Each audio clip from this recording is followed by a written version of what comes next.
Welcome to Open BXRx on BronxNet.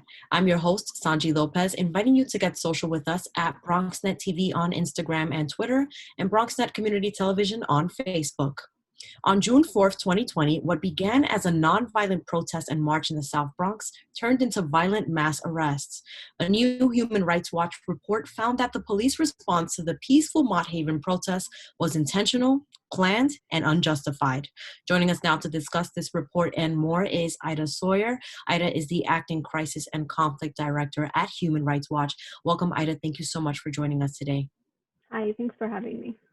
Of course. Just for those who are not familiar, can we start just with an about Human Rights Watch and your mission there?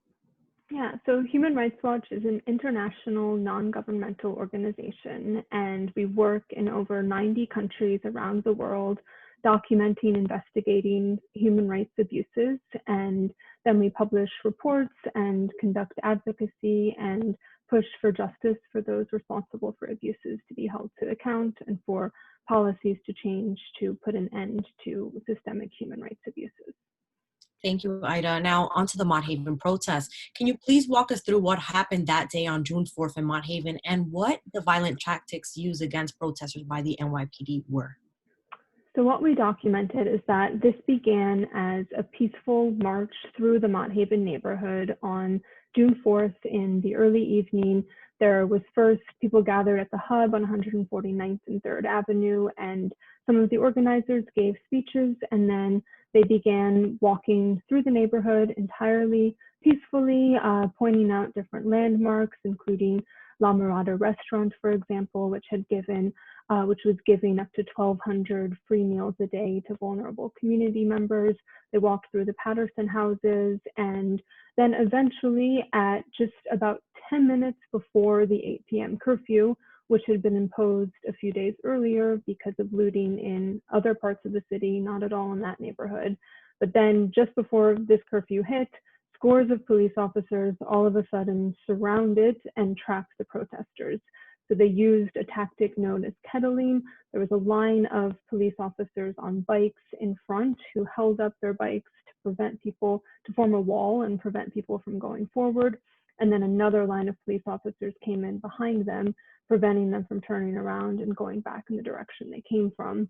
And this was on a pretty narrow, small road. There were parked cars on either side and no way for people to escape on the sides. So they were trapped. And then just after 8 p.m., the police, entirely unprovoked and without warning, they moved in on the protesters, wielding batons, beating people from car tops, shoving them to the ground, and firing pepper spray directly into people's faces. And then they rounded up more than 250 people for arrest. So the police, blocked people from leaving before the curfew, and then they used this curfew as an excuse to beat, abuse, and arrest people who were peacefully protesting. And in our research, we documented at least 61 cases of protesters, legal observers, and bystanders who sustained injuries during the crackdown. This included lacerations, a broken nose, a lost tooth, a sprained shoulder, broken finger, many black eyes, and potential nerve damage due to overly tight zip ties. And what made it even worse was that most of those injured did not receive any immediate medical care. And this was because the police arrested or obstructed the volunteer medics who had deployed to the protest. They were wearing medical scrubs. They had Red Cross insignia, on their shirts, and they were also arrested, many of them, or blocked from providing care for those who were injured. So that left dozens of people who spent, in the end, hours in detention with untreated wounds and their hands bound behind their backs. We also documented that at least 13 legal observers who also wear clearly identifiable hats and badges, they were also detained, in some cases violently, before being released. And in the video that we produced, we included footage which captures an official from the NYPD Legal Bureau instructing other officers, legal observers can be arrested, they're good to go. And this is despite the fact that the mayor's office had given clear guidance before this protest that legal observers were indeed exempt from the curfew and allowed to be out. So in total, we documented at least 263 people who were taken to jail after this protest. This is more than in any other protest since George Floyd's killing. Some were released later that night, others the next afternoon, and one was held for an entire week. Thank you, Ida, for sharing the details of what happened that day. I was there on June 4th myself. While I didn't have media credentials on me, I managed to escape through a side street as soon as the NYPD corralled us in the same way that you described. It was a kettling. In the street, we saw cops come down the road on bikes that day. And I don't know how I escaped. It was a very scary moment, one of the most frightening in my early journalistic career. We'll definitely show some clips of that moment and overhead footage by a NYCHA resident of Mitchell Houses. Ida, can you tell us, New York Mayor Bill de Blasio and NYPD Commissioner Dermot Shea acknowledged that the arrests were pre-planned and accused the protesters of encouraging violence. Was there any evidence of violence on the protesters' side that day? So for our research, we reviewed 155 videos that were taken during the protest from all vantage points from the start to the finish. We also interviewed or reviewed accounts from 81 participants, people who were present during the protest, and we interviewed a number of other officials, lawyers, and others. And through all of this research, we found no evidence of any violence or threats of violence or vandalism on the part of the protesters or the organizers. To the contrary, we found it was entirely peaceful, and the only violence was in the police response when they stopped the protest from continuing. Thank you, Ida. Many protesters felt that the police targeted this Mott Haven community. Can we discuss the demographics in Mott Haven where the protest took place? Yeah, so this protest took place in Mott Haven in the South Bronx, which is a neighborhood that has experienced some of the more damaging consequences of systemic racism and the government's really over-reliance on criminalization and policing to address societal problems. And many of the same reasons that people were out on the streets protesting on June 4th. It's a majority Black and Brown community. It has some of New York City's and really some of the country's highest rates of poverty and homelessness. It was also one of the neighborhoods hardest hit by the COVID-19 pandemic. And this was, of course, the height of the pandemic in New York. And we've also found that Mott Haven has long been aggressively over-policed for low-level crimes. And there have been more complaints about the use of physical force by police officers have been made in Mott Haven's 40th precinct than in any of New York City's other 76 precincts. Has the NYPD responded to Human Rights Watch addressing the violent tactics and kettling that took place that day? Yeah, so we sent a letter to the NYPD before our report was published, and they responded in part to our questions. They described they repeated some of the allegations that Commissioner Shea had made earlier, saying that this protest was an attempt by outside agitators to cause mayhem, tear down society, to injure cops. Again, they did not provide any specific evidence of this. Some of the allegations that they made were actually contradicted by other police officials, including about a firearm and gasoline that they claimed were found on the protesters. Other officials said gasoline was actually found the day earlier somewhere else in the Bronx, and the firearm was recovered over a half-mile away an hour before the protest began, and there was no clear connection of either to the protest.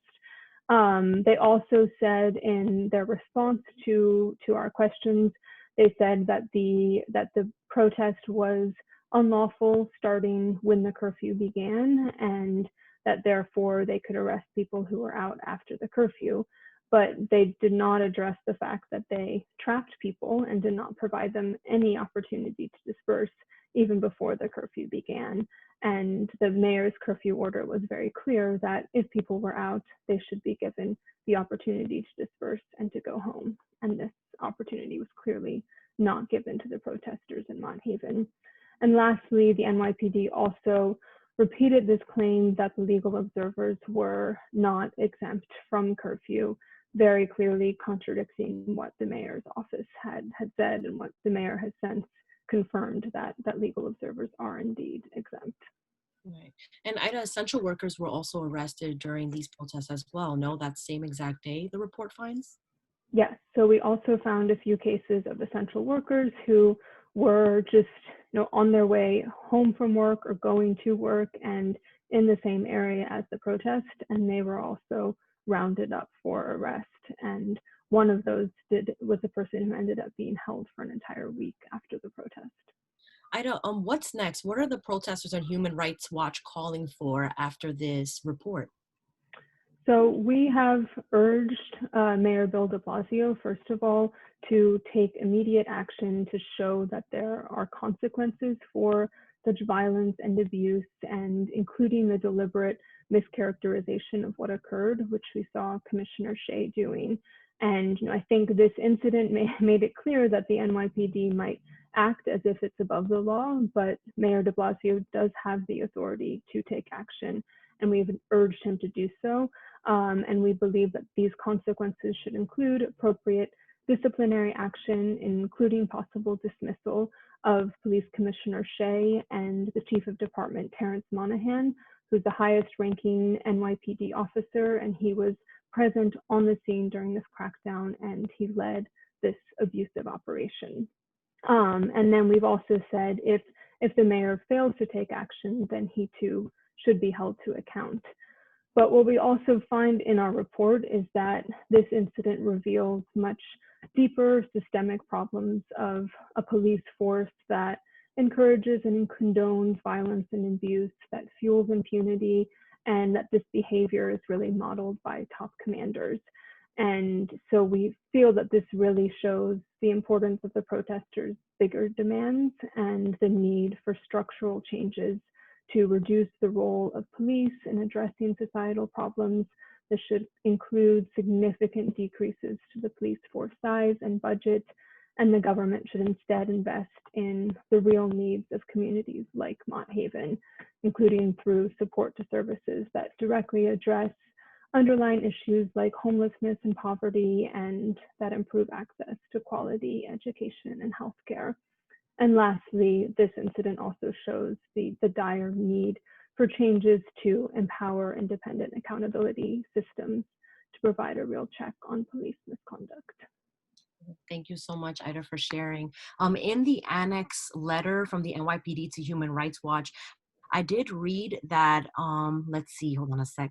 Ernest F. Hart, the Deputy Commissioner of Legal Matters, stated that the Human Rights Watch does not take into account the NYPD. What does the Human Rights Watch respond to that query about, this is the exact quote: "I believe any inquiry into the performance of NYPD officers during this challenging time must also account for this reality. Given the mission of your organization, the rights of these human beings, members of the NYPD, should not be discounted simply because they wore a uniform and dedicated their lives to public service." What does the HRW respond to this claim? So we did look at what if any injuries happened to police officers during this incident. We specifically asked the police department if there were any injuries. They did not respond to that question. They did mention in their response, as you alluded to, that other police officers were injured during other protests. But as I mentioned, during this specific protest, which our report focused on, we did not find any evidence of violence on the part of protesters or of police officers being injured. But that is something that we looked into. Thank you again, Ida, for joining us. Ida Sawyer, Acting Crisis and Conflict Director at Human Rights Watch. Thank you. Thanks so much for having me. Folks, to see the full report, you can visit hrw.org and click reports. We'll be right back.